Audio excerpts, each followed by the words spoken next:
वहीं जयपुर नगर निगम हेरिटेज के 100 वार्डों में चुनाव प्रचार मंगलवार शाम 5 बजे थम जाएगा। इसके बाद प्रत्याशी घर घर जाकर ही वोट मांग सकेंगे। हेरिटेज निगम में 29 अक्टूबर को दरअसल मतदान होना है, जिसमें 9,32,000 से ज्यादा मतदाता 430 प्रत्याशियों के भाग्य का फैसला करेंगे।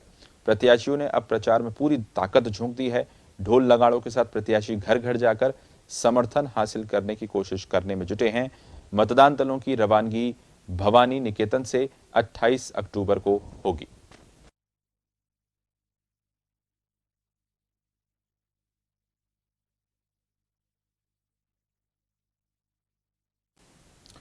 तो जयपुर नगर निगम हेरिटेज के लिए 29 अक्टूबर को मतदान होना है, जिसके लिए प्रचार मंगलवार शाम को 5 बजे तक थम जाएगा। यानी कि अब घर घर संपर्क करने की तैयारी कर ली गई है पूरी। हमारे साथ योगेंद्र जुड़ गए हैं।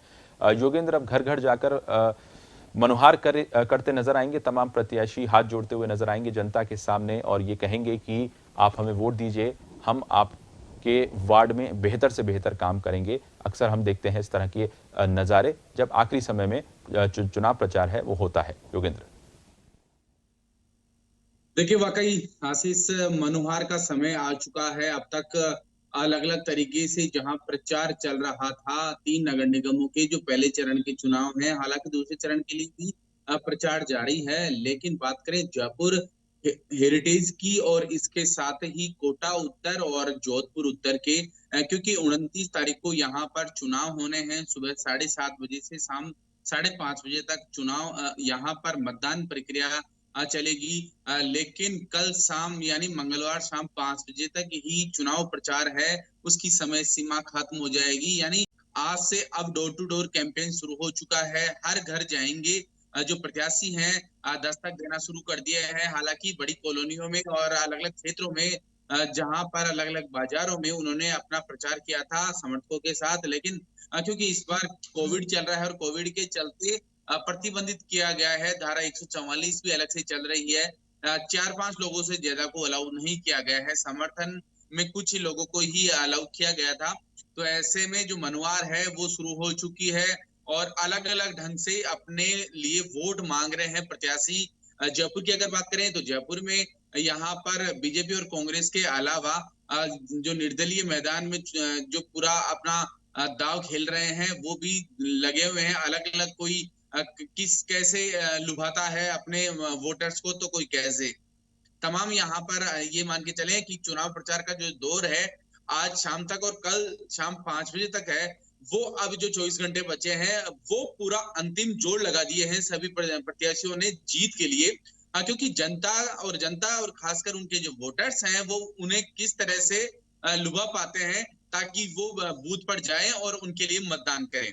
तो पूरी जहां पार्टियों ने अपने चुनाव प्रभारी लगा रखे हैं वो तैयारियों में जुटे हुए हैं। हर वार्ड की पूरी व्यू रचना बना दी गई है, कहाँ का बूथ होंगे और बूथों के पे किस तरह से जनता को लाने के लिए, वोटर्स को लाने की प्रक्रिया रहेगी, किस तरह से उन्हें लोगों को वोट डालने के लिए प्रेरित किया जाएगा। क्योंकि कोविड चल रहा है। देखिए, 2 चीजें भी है यहाँ पर स्पष्ट मैं कर दूं कि जहां निर्वाचन आयोग ने पारदर्शी चुनाव कराने की बात कही है, जिसके लिए अलग अलग टीमों का गठन किया गया है, सारी तमाम तैयारियां पूरी हो चुकी है।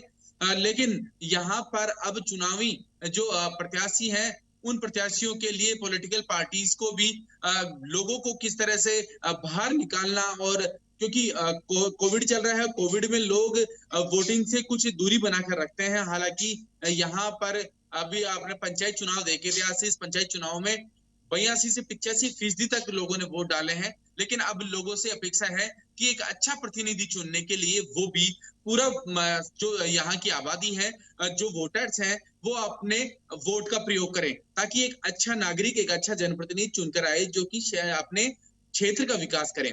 तो ऐसे में सभी पॉलिटिकल पार्टीज जुटी हुई हैं पूरी तैयारियों में, निर्दलीय अपनी तरफ से पूरी ताकत लगा रहे हैं। तो ऐसे में कल शाम को जो 3 नगर निगम है, जयपुर हेरिटेज, कोटा उत्तर और जोधपुर उत्तर, इनके जो चुनाव प्रचार की जो प्रक्रिया है कल शाम 5 बजे तक समाप्त हो जाएगी। जी बिल्कुल। जयपुर हेरिटेज, कोटा उत्तर और जोधपुर उत्तर का जिक्र किया आपने योगेंद्र। वहीं जयपुर हेरिटेज की अगर बात करें तो शहर की सरकार चुनने का इस वक्त प्रश्न लोगों के सामने है कि किसको वो चुने।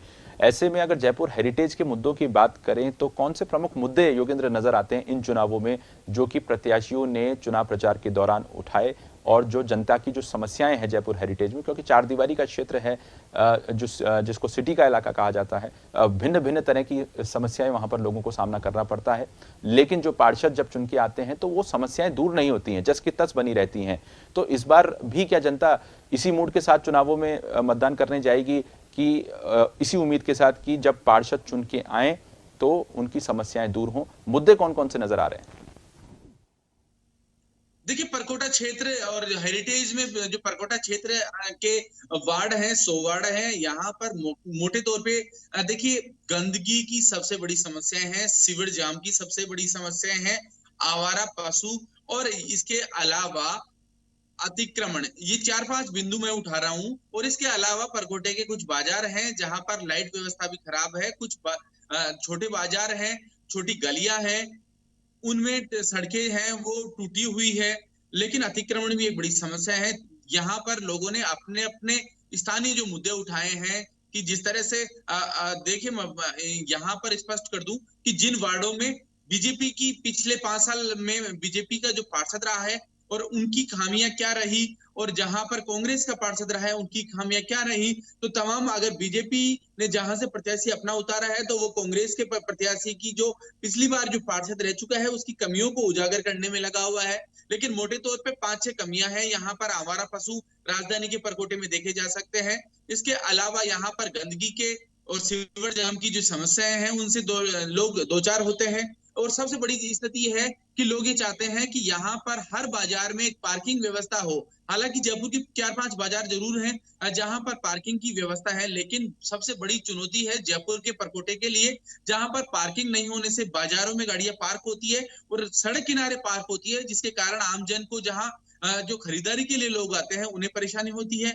यातायात पूरी तरह से जाम हो जाता है, प्रदूषण बढ़ता है और इसके अलावा बड़ी परेशानी लोगों को आती है। तो ऐसे में लोग ये चाहते हैं कि इस बार पार्किंग जो स्लॉट बन चुके हैं वो बनकर तैयार हो और उनकी शुरुआत हो।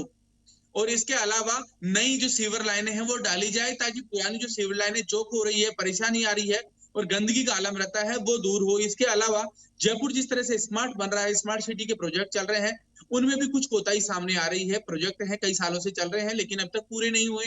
तो लोग ये चाह रहे हैं कि जल्द से जल्द परकोटे के जो काम चल रहे हैं वो पूरे हो। जयपुर के जो परकोटे हैं के बाजार हैं वो स्मार्ट बने, जो पुराने हो चुके हैं, जर्जर हो चुके हैं, उनकी मरम्मत हो। तो तमाम मुद्दे हैं जिनको लेकर पक्ष और विपक्ष की जो दो पार्टियां हैं वो भुना रही हैं, वही निर्दलीय भी अपना दावा कर रहे हैं। जी हाँ, धन्यवाद। जन टीवी की लेटेस्ट अपडेट पाने के लिए हमारे चैनल को जरूर सब्सक्राइब करें और नोटिफिकेशन पाने के लिए बेल आइकॉन दबाएं।